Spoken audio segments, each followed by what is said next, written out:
Alright, how's everybody doing today? Welcome to another episode of Favorite Flies of the North. Today I'm going to be tying for you the Baetis Dun, small and very common mayfly species in Norway. And this is going to be a Baetis rhodani mostly, but could be used to imitate other species as well. So again, I'm going to be starting up just like I did with the parachute, going myself halfway back on the hook shank and tying myself to the midpoint forward. Then I'm going to take a piece of poly yarn, and I like to tie this in underneath. Now this is not going to be a parachute, so we are going to be tying these in as spent spinner wings underneath the hook. So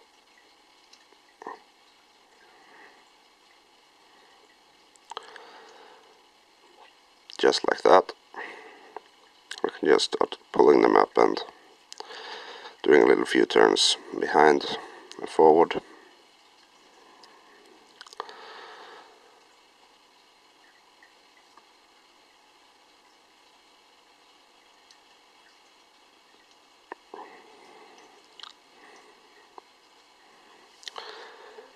Alright, something like that. Alright, we're gonna leave them there for now and can trim them down just a little bit to make it easier for us. Alright, now we're gonna work ourselves a little bit back here. Alright, now it's time for the tail. And here I have 4 fibers of very bright cocktail, and I'm gonna measure up so I get around the hook length.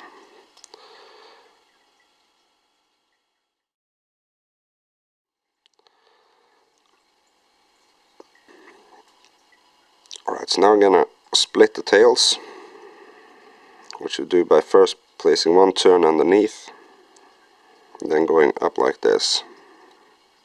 Now take your thread and you split them into a V.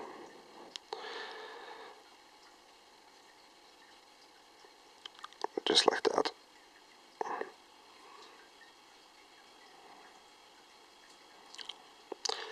So as you can see, the tails are poking outwards. As I said, this is quite a small species. Any blue wing olive imitation will usually do it. This is just how I like to tie them. I'm just going to go in and trim off the tail. Alright, so now it's time for the dubbing, and as I said, this is a blue wing olive, so any olive dubbing will do just fine.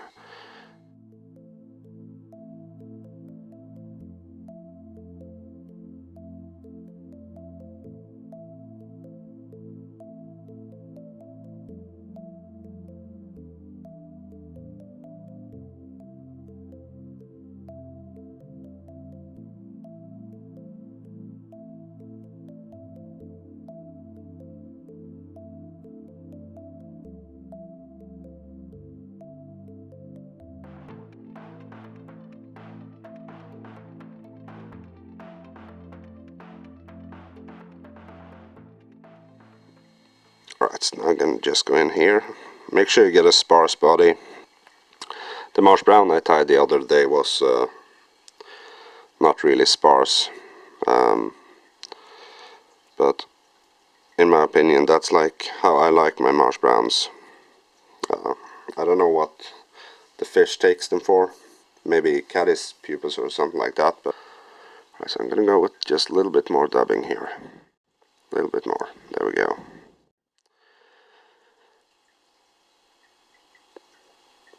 Alright, so next is time for the hackle, and I like to use a dark or medium dun hackle like this. This is natural, it's not dyed. As I will show you with my hackles, you know, I do trim the ends where I'm going to tie it in, just like that. You can see my tail here is getting a little bit facing downward. Okay, so again, like I've done with all other flies with this sort of wing, I'm placing the stem in between the wings.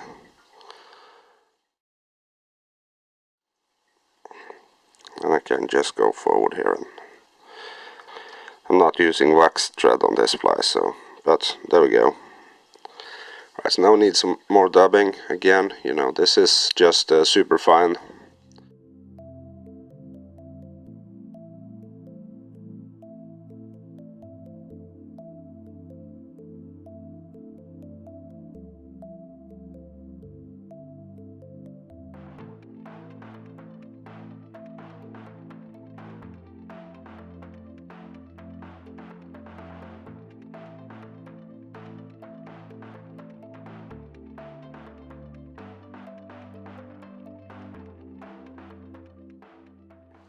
I like to dub very sparse and a long piece so that I can help manipulate the wing into how I want my fly to be.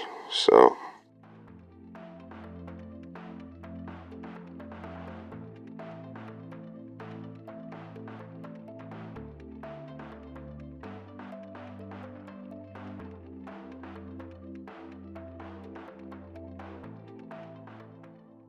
alright, so the reason that I dub underneath the hackle is that the dubbing can work as a cushion and, you know, help hide the stem a little bit. And I found that on the flies where I do this, they tend to last a lot longer than flies that, you know, you just wrap the hackle over bare thread.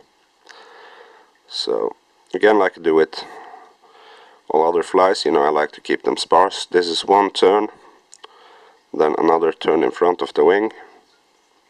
And I just pull the fibers a little bit back here, and one turn in front, that's it. Then I just go up with my thread like this, and I pull back. I can create a nice little head, just like that. Right, and as you've probably seen by now, I don't like to do any trimming until I'm completely done with the fly. So, and I just like to make double half hitches for heads on this fly. I just think it's a lot quicker. I don't like using whip finish tools, so when I make whip finish, I do that with my fingers.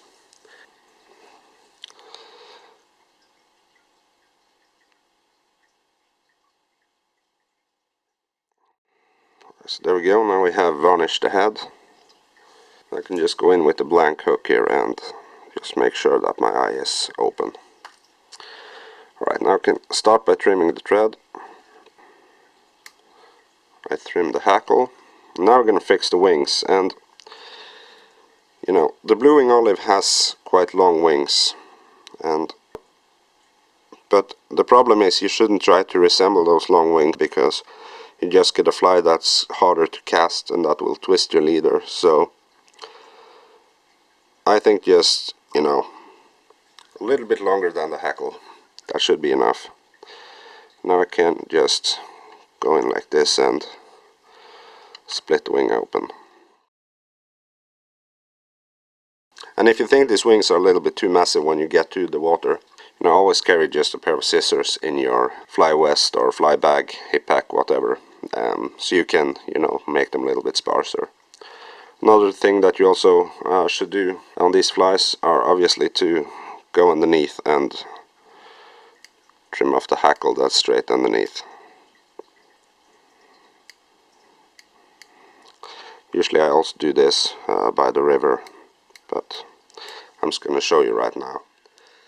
As you can see, it does have a really nice profile of a mayfly that's just emerged, and I like to have the wings at a little bit of an angle.